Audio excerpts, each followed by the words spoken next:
political pundit and, of course, governance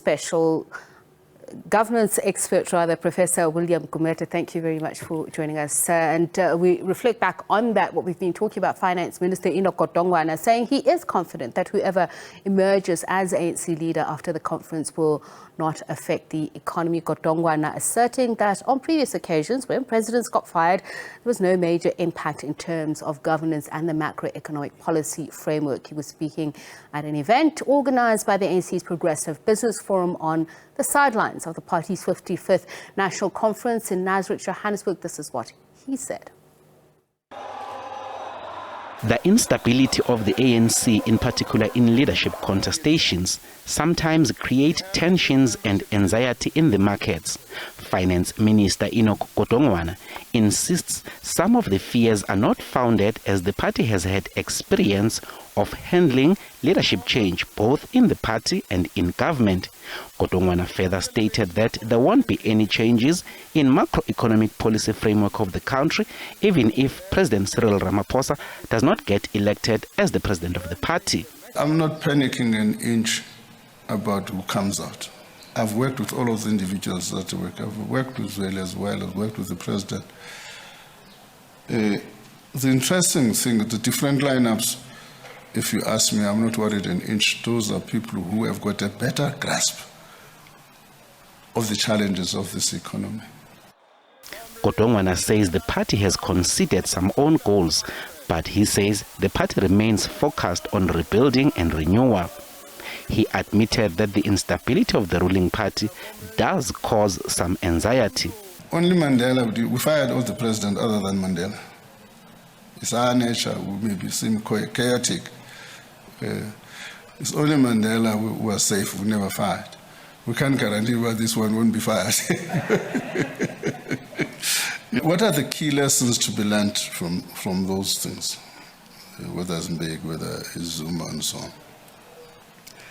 Is that as a party, unlike in the USA, where the policy belongs to the president, as a party, the policy belongs to the party. So irrespective of the change in government, the party will continue to pursue its policies. Now, let me just say, I'm not panicking an inch. It remains to be seen how the markets will react to the new leadership of the ruling party at the end of the conference. Velemseni Mthiyane, SABC News, Johannesburg.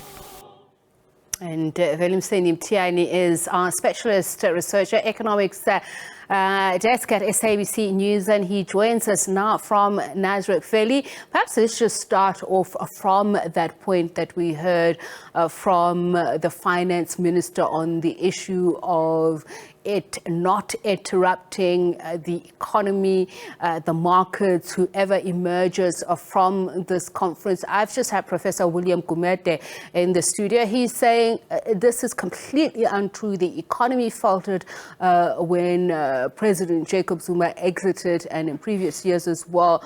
What is actually the belief amongst the business community about the importance or lack thereof of who the leadership that emerges is? Well, good evening to you and good evening to the viewers. So I think there are two things that the business community, they actually looking for. One is policy certainty. They want to be assured that nothing is going to change that is going to affect the investments that they have made into the country, and they want to ensure that there is also political stability. When there's political stability, it means the environment is conducive for business. And also in terms of whether or not the new leadership does bring some chaos in the markets, the issue would be on the sentiment. What would be the investors' sentiment pertaining to a particular leader that has been elected? So that sentiment will either be positive or be negative. negative. If it is a negative sentiment, then it means then obviously the economy might take a hiding. It might also mean that the rand might get weakened. It might also mean that the investor confidence in the country will definitely go down. So in terms of the change of leadership within the ruling party and what Minister Godongwana has said, to a certain extent there is some element of truth in saying that macroeconomic policy framework in general does not change, but what may possibly change would be the emphasis and the focus and the prioritization. So those things, they do change. A case in point would be the energy. So other people would have emphasized more, in as much as there is a policy of integrated resource plan, IRP, of 2019, which speaks about the forms of or sources of energy that will inform our energy mix. But the emphasis, depending on the leader, will differ. So in this instance, we do not know who's going to emerge, but also the issue of continuity is very much important, in particular at this present stage. President Cyril Ramaphosa is known to be a businessman, is known to be business friendly, is known to be trusted by investors.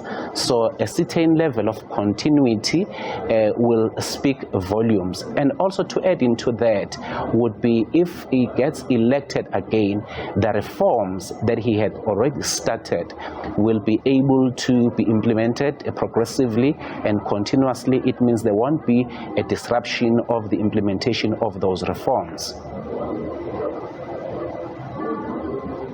We're going to take you to our political editor, Mzwandile Mbeja, who is in Nasrec. He's joined by the ANC KwaZulu-Natal PEC member, Lucky Moloi. We know that KwaZulu-Natal has a sizable, significant number of people there, and they obviously have a lot to say, not only about the leadership that will be chosen, but the character in terms of the policies that will come out of that. So